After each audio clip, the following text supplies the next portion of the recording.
Ladies and gentlemen, good afternoon if you are watching from the United States, or good evening if you are watching from Africa, especially from Cameroon. Today is Saturday, September 17th, 2022, and we are back on our weekly show, the Lambom Show with veteran sports journalist Fon Echekiye. African Soccer Vibes, that's the title of this show. And Fon, good evening. Yeah, good evening, Lambert. What's new in Yaoundé? What is new is that it rained here about 10 minutes ago in my neighborhood of Etetak, somewhere in between the City Vet and the Oyumabang neighborhoods. And I thought that rain, the raindrops were going to be a bad omen for this program to bring up again once more the issue of connectivity. But that gave way, and I think things are fine now. Everything's okay. Good. So let's start off. I don't think a lot happened this week, but I know on the side, Cameroonian side, there was. We want to start off with here the Interpools. It's a long time I heard that kind of thing was still taking place, and they are being held at the Centenary Stadium in Victoria. First, I think I don't know whether there are two teams that are supposed to qualify. What's the state of the competition and what's new on that front? Okay, so you have a total of 10 teams taking part in the tournament. That's split up into two pools. So there's a pool A and there's also pool B. And those teams are representing the various regions. And they've come to qualify for what they call the Elite 2 Championship in Cameroon. As we speak now, we have just gone past playing day of the tournament, and many more games have been streamlined for the rest of the tournament. And what is going to happen at the end of the day is that the first two teams of Pool B are going to have what they call the cross semifinals with the first two teams of Pool A. And when that gets done, the two teams that will qualify, that will win those cross semifinals, will now have the entry visa into what they call the MTN Elite 2 in Cameroon. Right now, as we speak, in Pool A, you have the Football Academy that has already tallied 6 points from 2 matches. You have the Hilltop Strikers that have tallied 4 points from 2 matches. The Kufo FC of Yaoundé, 3 points from 2 matches. The National FC of Garoua have 2 points from 3 matches, and Olympique Meganga have just 1 point from 3 matches. So you can readily understand that teams like National FC of Garoua and Olympique Meganga, who have played already 3 points, or rather 3 matches, might not be. In fact, it will be foolhardy to begin to want to presume that they could qualify for the cross semifinals because the stakes are purely against them right now. In Pool B, Victoria United have 4 points from 2 matches. AS Real of Beto have 3 points from 1 match. FC Bulova have 3 points from 2 matches. Aigle of Mongo, 1 point from 2 matches. And Ajax Maroua, what is in the name? I hear that the meanings of names are given by those who use them. You call yourself Ajax of Maroua, and from 2 matches you have just a point. In fact, you have no point. So that simply says that Ajax of Maroua are simply the laughingstock of the tournament, at least as far as its Pool B is concerned. So for now, that is how the team stand. And as I've already said, at the end of the day, they will have, after playing four matches each, we're going to have the tables drawn up to obtain the first 2 teams from both pools, go in for the cross semifinals, and then the 2 winners qualifying, having the direct entry visa into the MTN Elite 2. So let me understand, when you say MTN Elite 2, what does that mean? MTN Elite 2 in Cameroon, you have MTN Elite 1, a sponsorship program with MTN that gives you the various teams. In fact, what used to be called the National First Division Football Championship, and what should be called the Second Division Football Championship, now have become what they call the MTN Elite 1 and the MTN Elite 2. So sponsored by MTN. They have a strong financial backing from this, so they have that brand name tagged onto it. So it becomes now the elite team, the elite divisions of the championship in Cameroon. So let me understand. I used to think that the Interpools were meant for second division teams that are qualifying into the first division. Are you saying that this now the third division qualifying into MTN2, which is the second division? The best way for you to understand is to put it that way. But it's not that it is still a second division, but just that they have narrated that they've scaled down the importance of their own division of of football in the country. So getting to higher rungs and qualifying to play and earn money for yourself, because the whole thing has now become sponsorship and performance and the prize money. So it's a question of you trying to to raise the standards of the game by qualifying from your second division in your region, but you are going into a national Elite 2 championship. Elite 2, rather the second division championship used to be only for the divisions, as you said at the time, or for the provinces at the time, and then became the regions. But now it's a matter of raising the standards now, moving, qualifying, and then getting to the national Elite 2 championship. It didn't used to exist in the good old days when Lambert used to play football in Cameroon. But now we're going to that level, and so that's the best way to understand it. So it's a national Division 2 championship, as we would say, to better understand it that way. So how do teams now qualify into MTN Elite 1?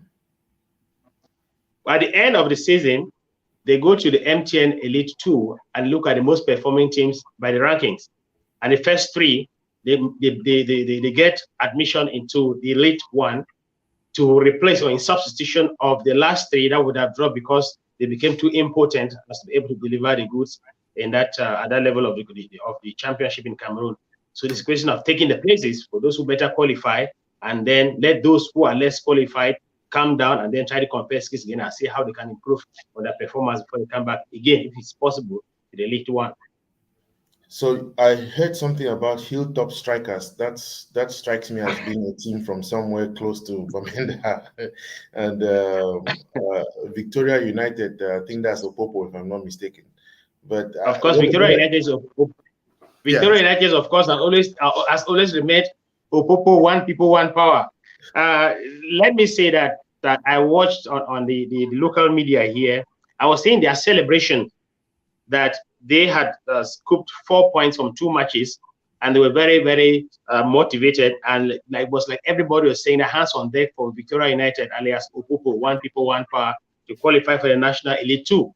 So everybody is bent on seeing them come back, because sometimes you could have other big names in the various regions, but there are certain teams that qualify or that people want to identify with as the People's Club. And one such thing in the Southwest region is Opopo. So they want to identify more in places like Limbe and in the Fako division, for example, as being the team that is for the people. So they want to see that team come back to where it used to be. So that kind of a theme, it goes around with it, it carries with it the good memories of the good old days. But unfortunately, this other way in Bamenda, you have the Hilltop Strikers. Of course, in years gone by, they used to be there. But now they're just like trying to emerge from the ashes of yesteryears. And looking at the performance so far, they will need to put in a lot of effort to be able to come out of that group, because we're talking about a group where Kufo FC of Yaoundé have 3 points after 2 matches. That is just 1 point shy of Hilltop Strikers, whereas the Football Academy has 6 points from 2 matches. So Hilltop Strikers is like being hemmed in, and they need to work extremely hard to get a qualification to earn a place in the cross semi-finals. So it's something like that. So Hilltop Strikers, what you used to know, but the question today is whether have they come back with the enthusiasm of the yesteryears, or have they come in with a revived and reinvigorated spirit to make things be like they used to be? Well, it's been left to see. We still have 2 playing days in that pool to go, and then we'll probably get to understand, maybe we'll talk on the Lambom show, whether they did qualify for the cross semi-finals or not. So again, I think it's important maybe talk about the development of soccer within the region. I mean, we don't do politics here, but I find it fascinating that the one thing that most people who are soccer lovers in Cameroon, at least from the English-speaking side, they always talk about PWD Kumba, Kamakumba, Prisons Boya, Elexpo, Opopo, and of recent we had the Mountain. What is it called again? Cameroon Football Club. Yes, and then the Jalakwan Academy. But seemingly, there's something that is frustrating these clubs from surviving. Canon Yaoundé has always been there. Tonnerre has been there. I think they are now, I don't hear much about them. But at least there is a pedigree that you can see. You can trace that. What is wrong with soccer in the region that is with these teams keep rising and falling with the rising tides of the sea in Limbe, maybe? Now, Labet, let me tell you that some of those teams you would call Canon, Tonnerre, Union, and so on and so forth, they have made their mark in the past. But you cannot downplay the contribution of some players who left those regions where football doesn't seem to be doing very well, who went over there and became stars there and were able to help prop up those teams in international competitions. But what is actually happening is that I've not taken an audience story, or I've not taken a feasibility story of what is happening there, but from the face of things, what I think is happening is just very simple. You know, when you talk about football and sports in general, the sponsorship or the management of sports and football in particular has to do with their bargaining power, their purchasing power. If you don't have a strong purchasing power, you'll not be able to keep the players. And if you can't keep the players, the teams cannot be able to perform. And if the teams cannot perform, they will not be able to rub shoulders with other big teams like the Canon, the Tonnerres, and the Union of Douala. So the bottom line is that way you don't have the kinds of industry that can improve on the purchasing power of the individuals, especially those who are involved in football, who have some love of football. So it becomes very difficult for them to create the enabling environment so that the players and the teams, the players and the teams, as a matter of fact, to be able to produce the kinds of results that you want them to produce. So, and I tell you, I can swear here that if we were to create industries that way and give them incentives and enabling environment so they can sponsor football the way it should be done, then it will be possible that teams from that part of the country will be able to come forward. Now, when you look at the team like Mount Cameroon Football Club that won the Cup of Cameroon at some point, they were benefiting from the financial sponsorship of Honorable Fouane Calvin. It was more of a personal kind of stuff. He was taking money out of his pocket. But how many of them could do that? At some point, Jalakwan Henry tried to do the same thing from Jalakwan Sports Academy. In fact, it started with Victoria United and, of course, the in-house fighting that has been elucidated in the Czech's diary, demonstrated that if you don't have money, there is no way you can sponsor sport. And if you cannot sponsor sports, there is no way you can have the results. So those two things go hand in hand. You need to create an industry. You need to create the opportunity, the enabling environment, and let people be able to have a strong purchasing power so that they can be able to put money into football and then make sure that they can uncover all those hidden talents that part of the country is blessed with. So while I agree with you, maybe 80%, there is a current there's a current debate. I am a Manchester United fan, just for the record, and there's a current debate because Manchester United is owned by a family, the Glazers family, that's based in the US, and there has been some kind of, call it, conflict between the fans of Manchester United and the Glazer family. And the fans want the Glazer family out because they think that they too can manage the club. And where am I going to with this? Because I know that there are people who are really passionate, fans who are passionate. And again, beyond passion, passion does not feed the players. You know, people, I mean, PWD Bamenda towards the Cup of Cameroon finals, you had support from all over. You heard they bought the new team boss and all that. But beyond that, nobody's thinking that after the fanfare, the daily running of the team. So I am thinking that, yes, soccer, the businesses are not there. We used to hear about what's his name, Folabi, or was is the Egyptian who was running PWD Faiz Olabi. Yes. But who died many years ago. Right.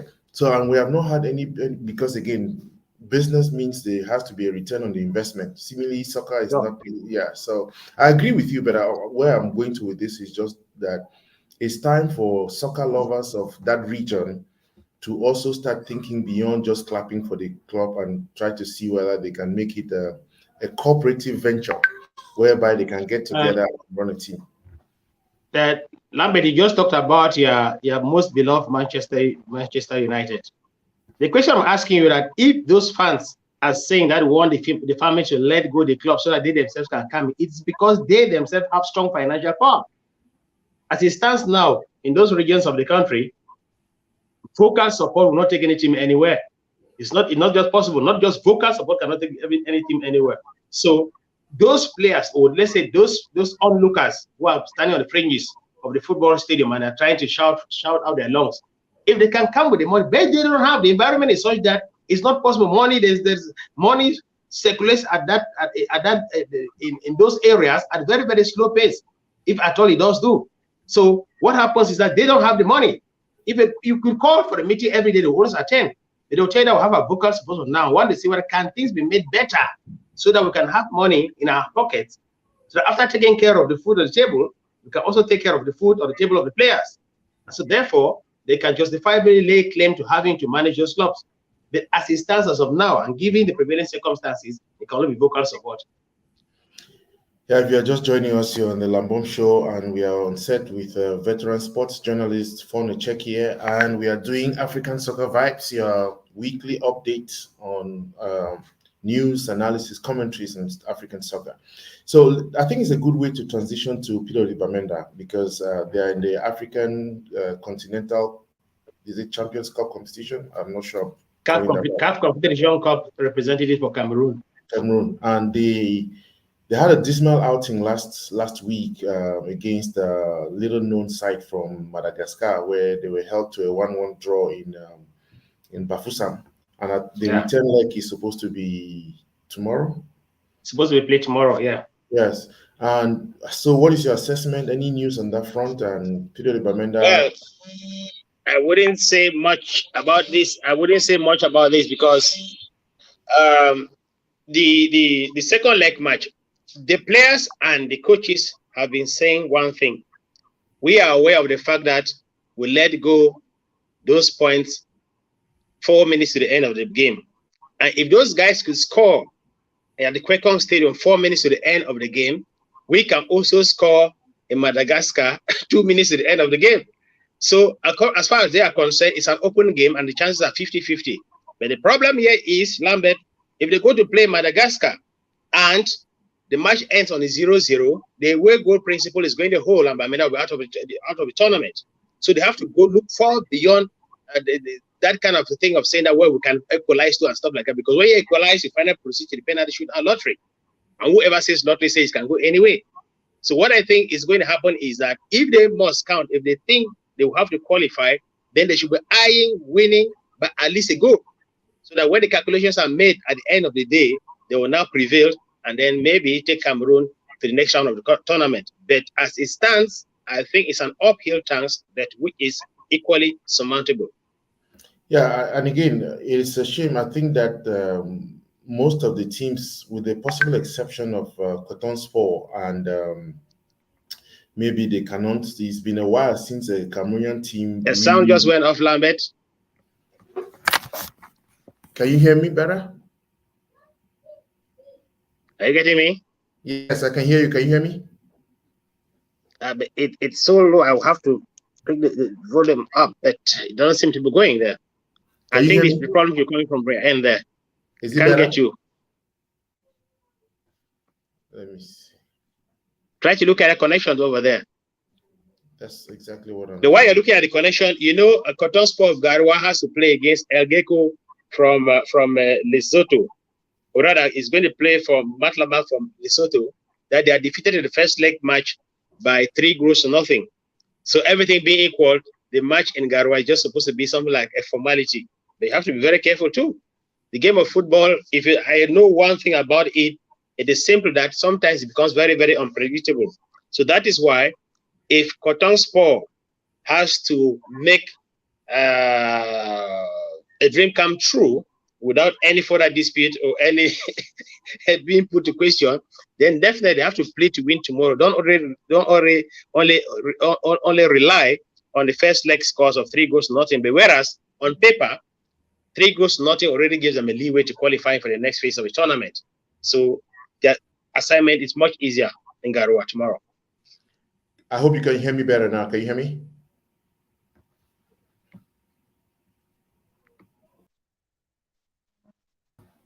Can you hear me now?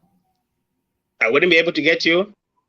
Did you look at the connection very well, Lambert? Yes, I don't know what the problem is because my internet, I'm actually in the library and it's really good. So, can you hear me?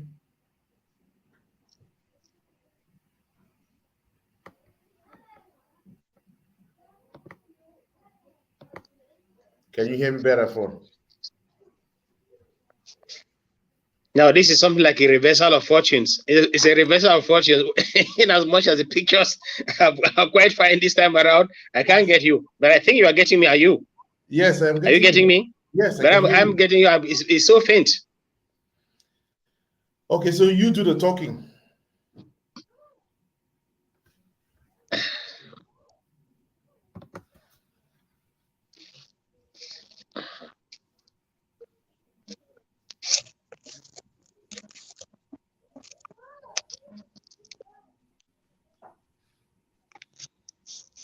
I ain't so sure whether you have taken care of that right now, Lambert. But you were talking about these competitions, the inter-club competitions on the African continent. So after those two, that is the Champions League involving Cotton Sport of Garwa and the CAF Confederations Cup involving PWD Bamenda. The other thing I thought you said you hinted me and that we're going to talk about in the course of the program had to do with the women's sub-regional tournament that had to qualify a team, the representative of UNIFAC for the Women's African Champions League. Well, it was not so much of good news for our FC fell by the roadside because it was something like a tournament involving three of them. It involved TP Mazembe of the Democratic Republic of Congo. There was also Malabo Queens from Equatorial Guinea and our FC of Cameroon. Now it was going to be a triangular tournament. The very first game, our lost to TP Mazembe. And in the next game, they bounced back from adversity and thrashed the Malabo Queens by 4-0. But their destiny in the competition depended on what happened when they took on TP Mazembe for the second game. When that happened, TP Mazembe prevailed.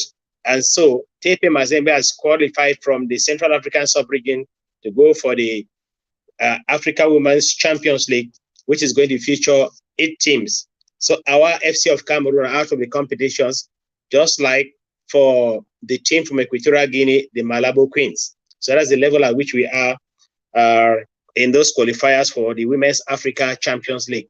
Remember very well that this is the second edition.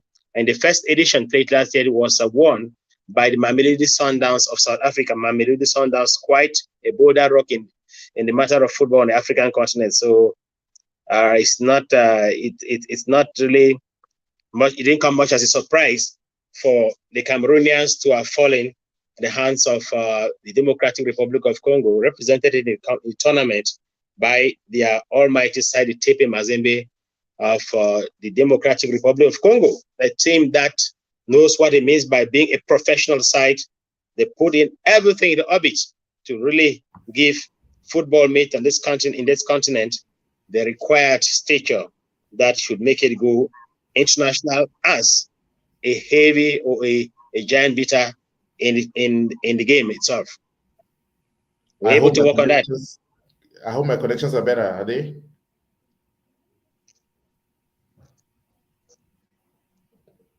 Can you hear me, Fon?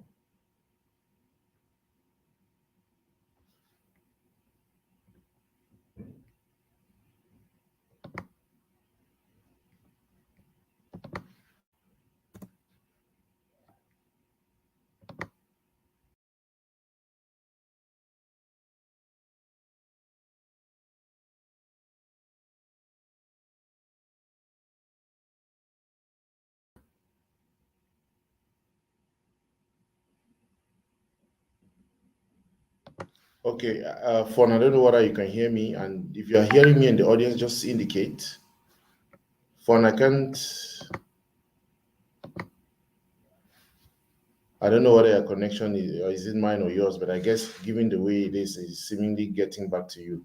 So while we wait for Fon, we're talking about the African continental competitions, and we're just discussing.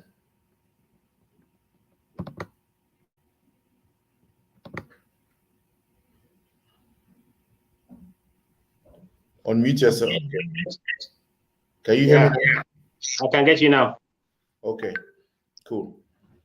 So I was kind of wondering again, what is the problem with the teams in Cameroon? Because we have hardly done well at the continental level, and apart from maybe Cotton Sport in recent history, what is really wrong that we cannot compete at the continental level? I mean, at the club continental level.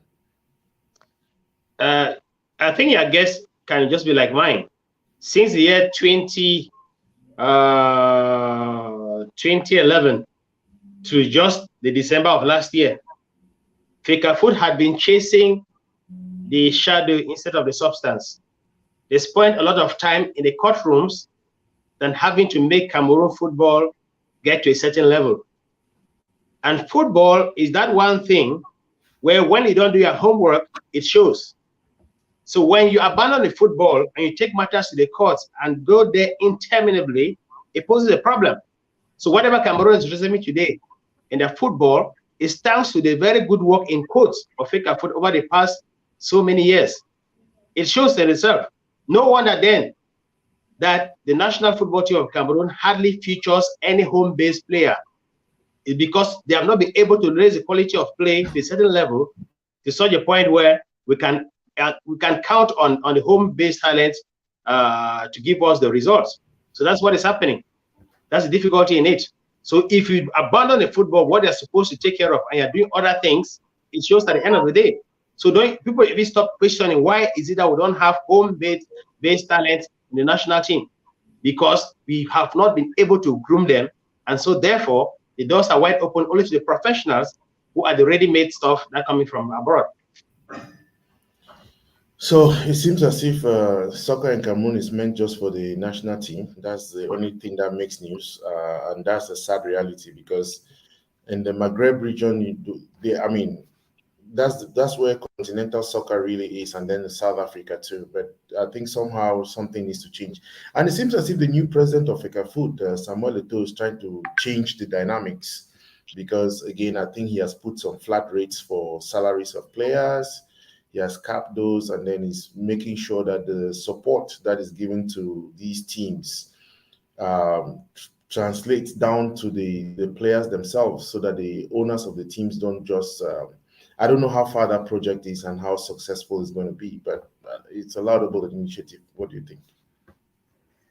You know, one of the things that Eto'o is one of the things they had on the ticket on which he was running for the presidency of Fecafoot was that he was going to give the players their dues. If you play for football, you must earn what football gives you. So that's just exactly what he's doing. He decided to ask that the players' money should be revalorized, and he has also increased the money for the officials or the officials of Fecafoot. So that's why they can easily come out and say that, okay, Mr. President, you can stay there for the next 7 years because he's been able to give them the money promised giving them. That is it. Even though he still has a lot of work to do, but I think that it would be being intellectually dishonest not to recognize that Samuel Eto'o so far has been doing quite a good job at Fecafoot. Those who seem to throw stones at him or sling mots at him do that because they know certain things that you and I don't know, and they want those things to be taken care of. But you know that there is no human endeavor that is 100%. And one shouting example is the Lambom show. Every now and then will come here and complain about connectivity. If we had the connectivity matter resolved, then I'm sure that we'll have many more subscribers and so on and so forth. And we're going to work on that. So that actually what we are saying is that he is coming with that new mentality that if you play for something, you must earn it. And if you earn it, it must be given to you. That is as easy as that. And I think that he needs to be given some kudos for that. So before you mentioned Fecafoot, but I think let's get back to soccer and talk about it. And last Monday, the team manager for the Indomitable Lions, Rigobert Song Bahanack, had a press conference. To be honest, I don't know what to say about that press conference, but I see you are heaving a sigh of relief. He did not have a press conference. He granted a much and highly awaited press conference. We want to give it the right words. That is exactly what happened. I didn't go to the conference hall. where the event took place, but I followed every aspect of it, watching on my television set at home. And it's unfortunate that I will start off by giving what I call the verdict at the end of the day. That press conference ended up creating much more trouble and uncertainty for the team than it did before it was ever granted. Because you come to a press conference, the man who appointed you coach of a national team tells Cameroonians that nobody as yet is assured of a place in the team before the World Cup. That statement was made during Cameroon's last match against Burundi, and since then the team has not met again. So it therefore means that nothing has changed in that team. And therefore, they stand, and a decision taken by the president could never have been altered for any reason at all. Then you come to the press conference and are telling people that everybody should understand that Onana Andre is the number one. So what became of what the president has said several weeks ago, that nobody has yet is qualified to play for the World Cup in the camp to take a jersey, sport the jersey for the Cameroon national team. That was the first one. The second one is you tell people that Frank Zambo Anguissa and Mike Ngade are players we already know. So therefore, we don't need to summon them to come for the test matches against Uzbekistan and South Korea. I was going to ask you, Lambert, who between Zambo Anguissa and Abubakar Dengsang has actually cemented a place in the hearts and minds of Cameroonians? I think it's the second choice. Correct. But that one who has convinced Cameroonians, you still someone you come and take part in the 2 test matches. So what are you really telling? What are you telling us? Whom are you fooling? Whom are you saying? What? There is something not right. In fact, the truth is that there is something not right somewhere. And you can clearly see that there are certain blanks in a statement that was supposed to have been filled up during the occasion of the press conference. That was not done. You go and bring in Nicolas Nkulu, you bring in the other player, George Manjek, who are playing in Cyprus and Greece. And you're not bringing in Mike Ngade, you're not bringing in Zambo Anguissa. Well, let me give him the benefit of the doubt. That Choupo-Moting was just coming out of an injury and therefore needed some time for rehabilitation. But what about the first 2 gentlemen we just talked about? There was something not right somewhere. He tried to play on the things. First of all, the list that was published on that day was made up of 26 players, whereas a few weeks back, we had a list of 36 players. So it's a question that the coach does not know what he is doing, or that he's being teleguided. Maybe I will shock you by telling you something I heard on the local media today. Somebody was posting, I'm still to verify for that. Somebody was posting that the coach is moving around, has told people that he's moving around with his resignation letter in his pocket, that anytime we take it out and put it on the table. Is that supposed to say that he's being instructed, he's being asked to do things much against his will? Those are things, that's what I mean when I tell you that it created much more confusion than before the press conference. Now, when you say Andre Onana is the key goalkeeper, what about the one who is doing everything to convince Cameroonians that he's still good for the national team? Not even the ones, Fabrice Ondoa and Kamini Carlos. What about those ones? And then somewhere you come and create some confusion by telling people that in spite of all of these things, the doors are still opening, but they can close up at any time. Those are his language. That is his language. I was just taking out short notes very carefully and following what he was saying. You know what? Rigobert Song Bahanack used to be one of the players I like very much in the national team. We used to crack jokes. But you see, when you are given the responsibility to take the Cameroon national team, especially after the entire nation had been clamoring for you to be appointed a coach, there are things that people can no longer take from you. Tell them what is when they ask you the questions. Then you say you are summoning 3 goalkeepers, so you're convenient to come. And when you start reading out the names of the goalkeeper, you say there's one whose name you don't know very well. Let me not make an error and pronounce the name in the kind of way, but he plays for Marseille. Does that say that you are taking that seriously or not? I would like to know all of that. So if you don't know even the name of the goalkeeper, how do you know his output? How do you get convinced by his output? You don't even know his name. When they ask you about other players who are not someone in the team, players that we have been watching in the various leagues elsewhere, He said, okay, he gave some responses that were convincing. For example, he said, when they call for a player, they call Sacha, who is playing, I think he's playing the right half-back position. He's supposed to compete. He's supposed to compete to see between him and Fai Collins who better qualifies to be the main man of that position. When you tell us that you've tried calling him and he's telling you that I still need some time to think, and you say, okay, if that's the case, you can get stuffed. We don't have time to wait for anybody. That one will give you the credit. But there were many more things that we got from that press conference that really made Camerooners go back home on that day not really satisfied. In fact, at the end of the day, people were disappointed. In fact, if you want to know it, Jean-Paul Akono is on record as having said on this very day, this very Saturday, that you don't do things like that. If you are summoning the players to come for test matches, with the result that being that you want to create cohesion in the team before they go for the World Cup, then you bring in everybody who can qualify to play for the World Cup. Because after those 2 matches, you only have the training session of about a week before the World Cup begins. Yet you are telling people that you are going to win the World Cup. In fact, he himself is saying that Cameroon will be the first team to reach the semi-finals of the World Cup. But of course, that's a legitimate ambition. But the point is, tell Cameroonians what is happening in the den. If the trouble is the president, Samuel Eto'o, if the trouble is the president, whom others claim is trying to settle scores with some players, if that's what they think, tell Cameroonians and let collectively order be brought into the den. Cameroonians are sick and tired of this thing of going to a World Cup competition after the heroics of 1990 and coming back the first team to leave the competition. Cameroonians are tired of that. So we need to know exactly what is happening with the national team. That is what Cameroonians want to know. When you grant the press conference, it is known that those things are supposed to be made clear. Let Cameroonians know it and know exactly how they get their loins before the World Cup finals begin on the 20th of November. There is another aspect of it too, that they should be very careful. This is what they call communication in the national team.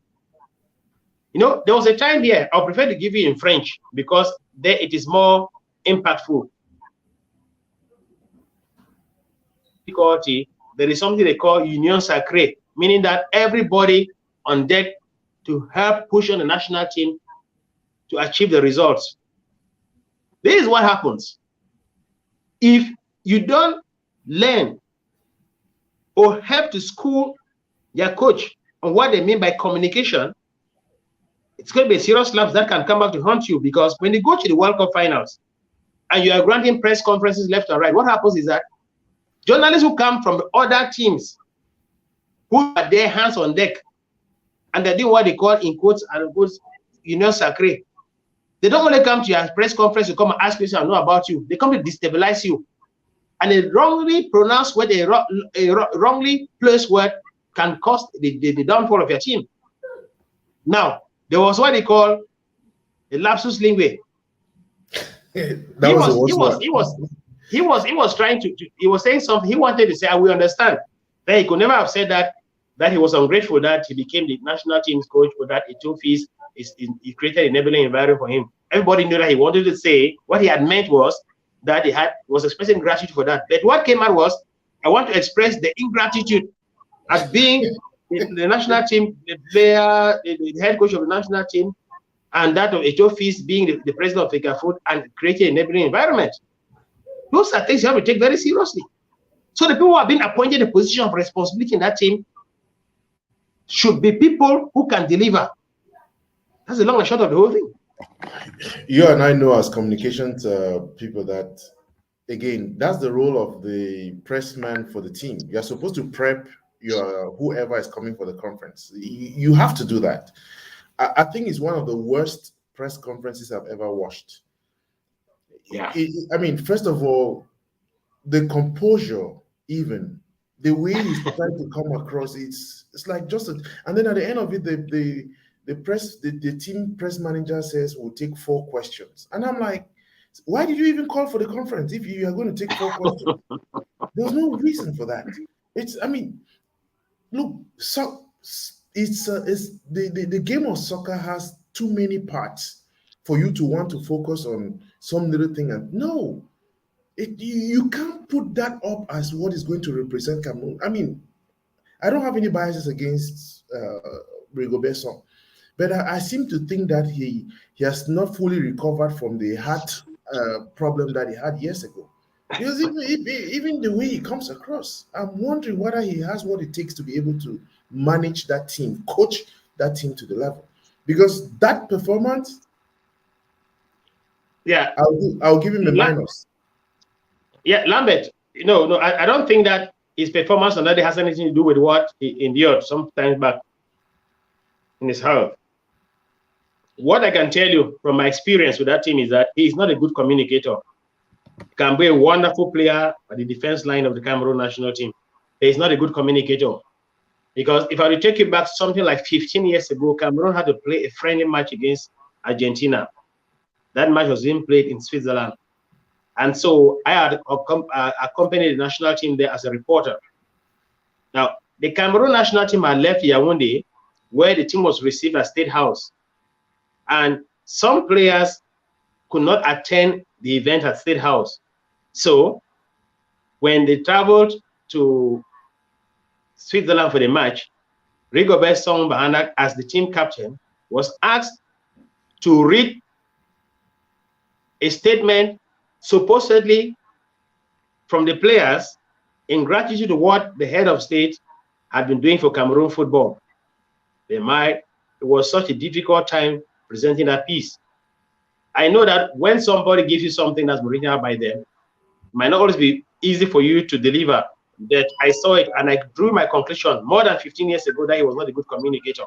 So therefore, the media officer of the Cameroon national team now has homework. I'm glad that thing happened that day so that they know exactly what to expect when they travel to Qatar for the World Cup.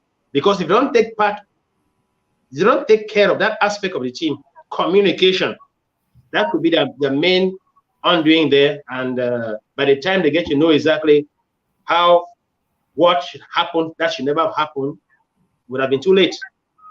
So, well, you have to do some work at the level of communication in the team. So we have 60 days or more to the World Cup. So we hope that they take care of that aspect, and especially because there's always that national team always has some confusion towards major competitions. If it's not about players' bonuses, it's about some bribery and corruption that has taken place with the selection of players. We hope this time around there's something else. I mean, we are adding to it now this communications thing that was just a mess. It was a big mess, and even the journalist who is supposed to be the team press manager, he himself needs to do a lot of work. And some secrecy that is related to sports, I don't know why.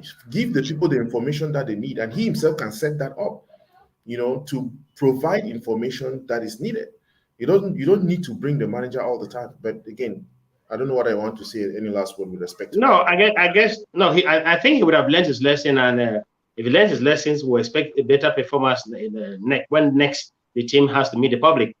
They'll be coming on the 19th. They were meeting for the two matches that have been slated for the 23rd and 27th. And after each of the matches, they always have to meet the press. I guess my young friend Chirindo has learned his lesson from that occasion, and he should be able to better manage the situation when next they meet. It was something like it was really something that we didn't write home about. We could never have exported that kind of a product in the name of Cameroon, because it was terrible. So one of the TV stations in Cameroon ran a program this year. We're trying to answer the question: did this thing answer the questions? Did it take care of the concerns by Cameroonians or not? I responded to him by saying that it did not, and then went ahead to say that this aspect of communication in the team should be taken care of very, very seriously. Well, unfortunately, he didn't read out my response on the air. He responded to me on back office saying that he too was the same opinion, and I think that would have been an opportunity for those of them who are going to be traveling with that team to the World Cup finals to make sure that they guide the Lions and give Cameroonians better results than they have done so far, at least at the level of communication. I was going to take us to do a deep dive into the players. I wanted us to compare something, but let's push that to next week. And what I want us to do next week is to look at the national team of Cameroon and the players that have been selected and where they are actually playing and compare that to the Brazilian team. It's a Because fascinating.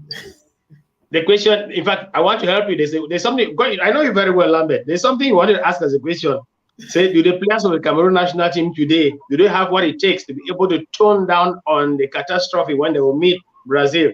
Okay, next week we'll handle that. Right.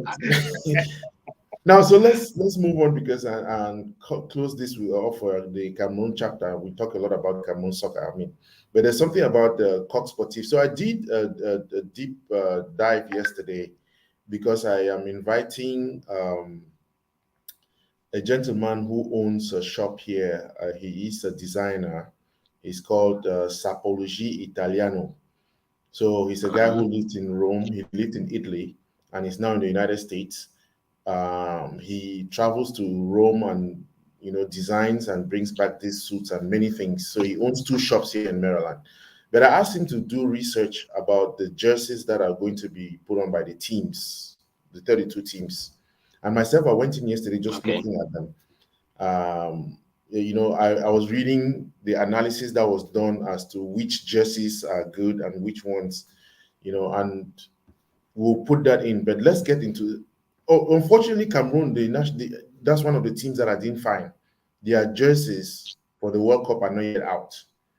3/4 of the teams already have. I know Ghana has, and there's been an outcry about their jersey. Senegal too already has theirs, and I think Morocco. So we have not heard from Cameroon and Tunisia. But there's something happening about Le Coq Sportif. I guess that's part of the deal because they signed a new deal. The Cameroon national team signed, or Fecafoot signed a new contract with. Is it one sport or whatever? One All Sports. One All Sports. Something that has to do with motor racing. Motor racing. But it seems as if the saga with Le Coq Sportif is still brewing. What is new on that front? Well, to better understand what is happening, the first thing you should know is that Puma had served Cameroon at the level of provision of the kits for the national teams of Cameroon over, I think at one point they signed a contract that was supposed to last 20 years. I hope I got the figures right. And so somehow, unceremoniously, Puma's contract was terminated and they brought in Coq Sportif. Now, Coq Sportif was brought in by the former management of Fecafoot. So we are told that the new management came in and wanted to know things about the contract of that binded Coq Sportif and Fecafoot. And we were saying that no one was willing to make available the terms of the contract.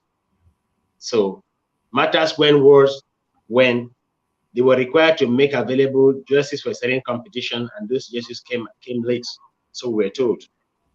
Now, so Etofis, whom we're told is a proactive administrator, decided to dissolve the contract with Coq Sportif.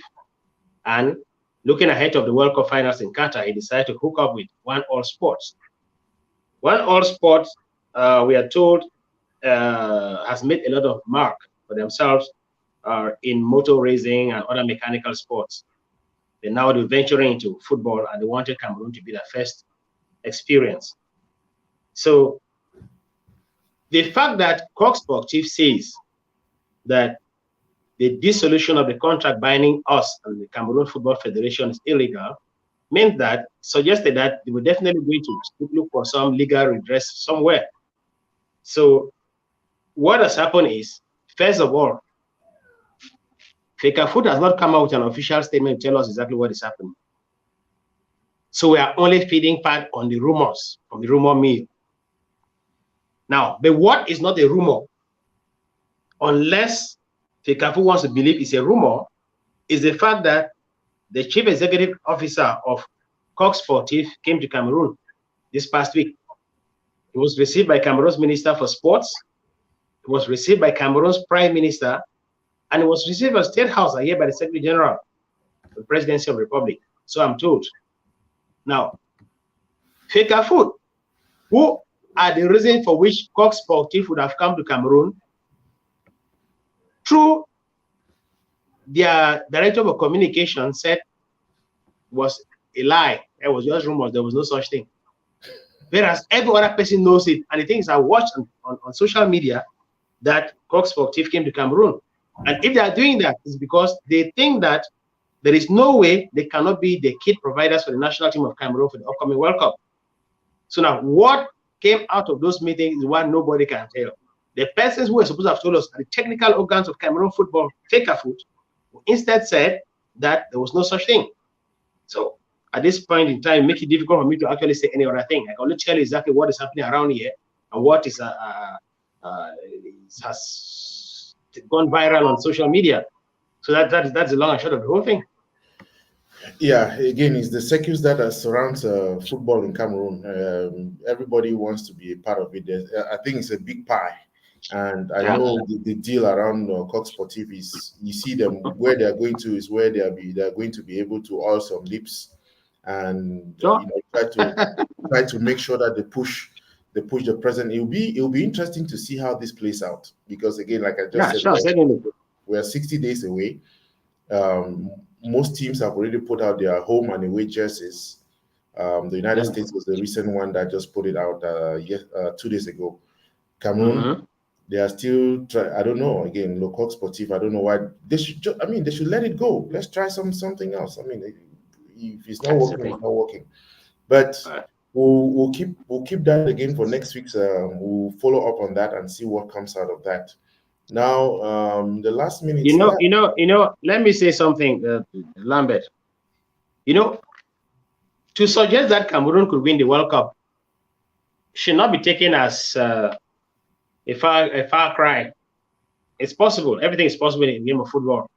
The reason why those things end up being 32 is because when you look at all the 212 member countries of FIFA in the world, those 32 teams were the best equipped teams to meet for the World Cup finals, which therefore suggests that a team from those 32 teams should win the finals.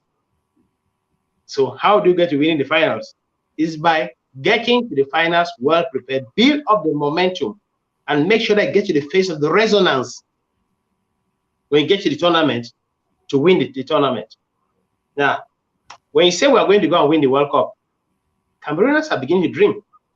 But I want to take you back to 2002. The Lions left, excuse me, the Lions had just been christened in 2000 as a dream team of Africa. They proceeded to winning the Africa Cup of Nations.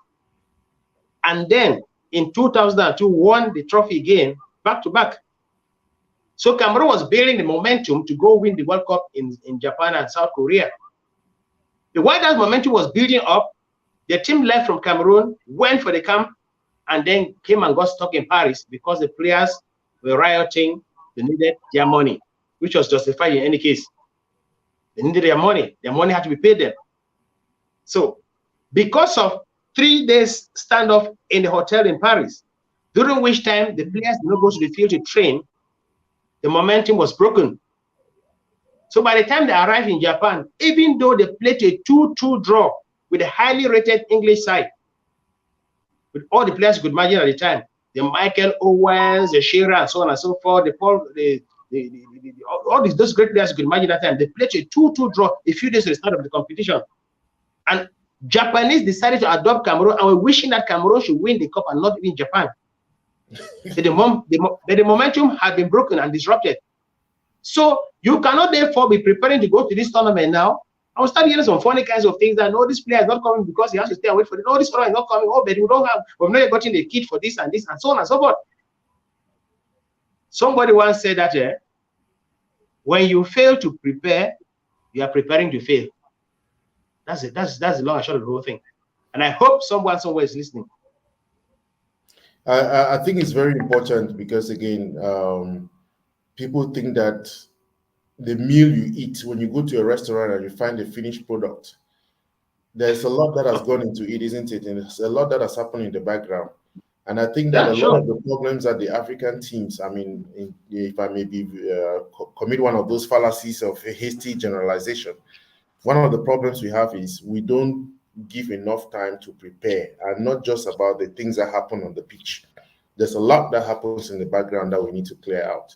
And we just hope that, I mean, Cameroon, Ghana, Senegal, Tunisia, and Morocco, they are enough to give us at least classical African football. Yeah. But as usual, we are 2 weeks away from, today's the 17th, 12 days exactly to the launch of the Czech's diary.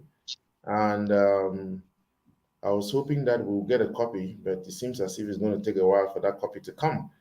So we are inviting people. Fon has put together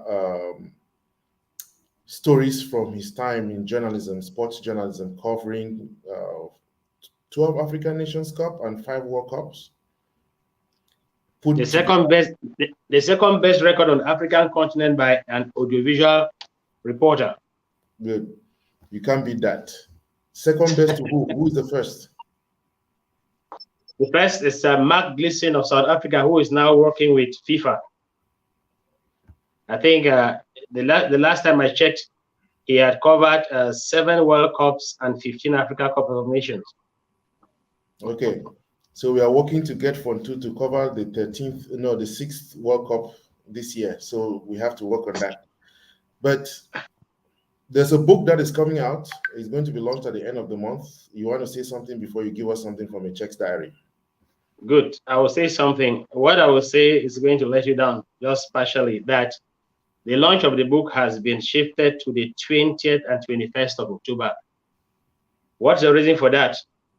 The main chair of the occasion of the launch in Cameroon, who is going to be the president of the International Federation for Football History and Statistics, Sheikh Saleh Salem Bawini, can only be available at that time. And since it was a special report made to that effect, we decided that we should study that. And that's not all. And if he makes that request, we should also remember that sometimes dates are chosen not just haphazardly. If we have to launch the book on the 20th of October, that will be exactly 1 month to the start of the World Cup finals. So I think that is significant. And so we are going to do that way.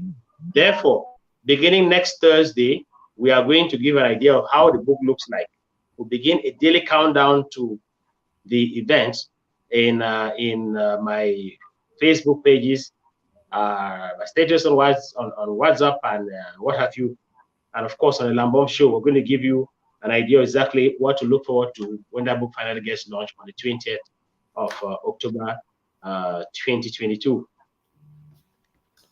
No, I think it's great. I mean, when you have a senior personality like that, a great man like that coming into you have to adjust. And I think that is great that we are able to have a foretaste and a vangu of it. 1 month will not kill us, but we really want to build up the momentum to that occasion so that people should really turn out. Where's the book launch going to take place? The book launch will be taking place in Yaoundé and in Douala. And because of we're moving a date, we therefore have to move the venue too. So those aspects are going to be taken care of by this day next week. We should be giving some more definite responses to that kind of question, where exactly. But the 20th and 21st are dates that are not going to be moved, even if it means just launching it in a cordial somewhere. Those dates will not move, because sometimes these venues are taken well in advance. And once you miss an opportunity, it becomes very difficult for you to play back the time to get what you are so taking so much pains to bargain for. So that's what is going to happen. So for now, I can't give you the answer exactly of where that's going to happen, but there's going to be a lot. In fact, I think that I got an inspiration from somewhere. That inspiration definitely came out of the bowels of heaven to give me what is, because I've tried to look at what I intend to give the public, and I think that is worth celebrating. I'm looking forward to it. And there's a gentleman here studied the Bible with Michael. He says waiting for the book launch. Okay, so fingers crossed. Can I say something? We studied the Bible with Michael. Yes. That young man who does that stuff is called Fon Echekiye, Josh Michael Kikishi. That's my second son. Okay, I didn't know that. Okay. Our son, we are also waiting. So thank you. So Fon, anything for us today? Well, I said something last week when you asked me a question. I gave the response. Somebody did not get it very well, and they had to be calling me to ask me exactly what I meant and stuff like that. Because I told you that the book was being dedicated to all the victims, living and dead, of the ongoing Anglophone conflict in Cameroon. So that book is being dedicated to all the victims, living and dead, of the ongoing conflict, the Anglophone conflict in Cameroon. And I also asked that you were saying something about Eric. I said, but Eric Chinja wrote the foreword of the book. I got into journalism, and when I did my first reports of Cameroon television, he was the editor-in-chief. And he did a lot to be able to define my path to what some people want to describe today as a path to glory. I don't know whether that's true. When you read the book, you know whether I actually led to glory or not. But now, what else do I have to say about it? Because, you know, Cameroon has today 52 sporting federations, and football is just one of those federations. So in all of my life at CRTV, I think I wrote reports, about 5,000 reports. And as part of this book, about 100 of them form a part. Then there is something in the book that you won't find anywhere. The full and detailed results of the first 3 winners of the Mount Cameroon Race of Hope for Africa from 1996 to last year. What do I mean by that? I mean that if the race is run this year and Lambert comes out first, it does X hours, Y minutes, and Z seconds. The second person counts out X hours, this and this and this, and those timings. I have all the 3 first finishes from 1996 to last year. No other person has it, not even in the federation. Wow. Then, talking now about the mountain race, I would just say there is a major chapter there, I think 2007, titled The Historic Crawl. Joseph Kongushe had won this race twice. And so, on the third occasion, when he made the attempt, he wanted to become the first male runner outside Father Walter Stifter to win the race 3 times consecutively. They made his Waterloo up the mountain. Same thing that happened to Tata Thomas, same thing that happened to Lekoze Timothy, and the same thing that happened to Charles Ngonga Ponga. So when he missed that opportunity, he said, I'll make up for the errors of the past. He came back in 2007. So as the athletes were running down the hill and coming to Moliko Stadium, I think Bacha Eric and Lawan Umaru, if I'm mistaken, had gone past the finish line. We're waiting for the third athlete. Waited and waited, didn't show up. Rather, we saw Gapsebuin Godlove coming. What was happening to the athlete who was supposed to have been third was Joseph Kongushe. So when he arrived at the stadium, 100 meters away, we saw him, a human being trying to combine aerobic power and his mental toughness to go past the finish line. And the legs couldn't carry him anymore. So what did he do? He went down on the racing track on his bus and they started crawling. And I remember I kept on reporting, Kongyu Joseph Shea, Kongyu Joseph Shea. What a moment in the Mount Cameroon's Race of Hope for Africa. Kongyu Joseph Shea. He did that and finally crossed the finish line. And that image, I don't think there's any other image in the history of that race that is more significant. You can only get these with Fon Echekiye every Saturday, African Soccer Vibes. You can't beat this. I know I went to that, I climbed that mountain when I was in high school in Bishop Rogan. I don't know I made it back, but I said one thing. If my ordination to the priesthood was going to take place on that mountain, then I was never going to be a priest because I was never going back up there. And maybe that's why I ended up not becoming one. But I imagine what that experience is with Joseph Kongushe, and I'm looking forward to reading more of these. Any last words, Fon? I want to say thank you to those who have been on. We have had the last couple of weeks have been challenging in terms of connectivity, but we are working on it. I tried some other location today, and seemingly there was a problem with the sound. So when the studio is ready, because we are getting a real studio where we'll be able to relay things, given we are preparing for the World Cup too. Any last words, Fon? Okay, closing words. Just to say that Yahoo.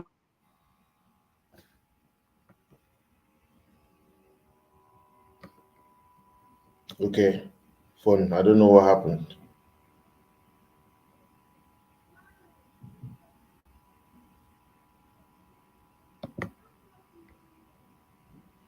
So I think Fon, just when he was about to make his closing remarks, had some connectivity issues. Again, sorry about that.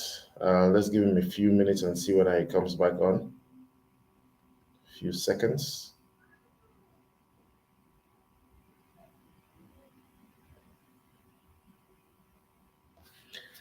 Well, thank you all.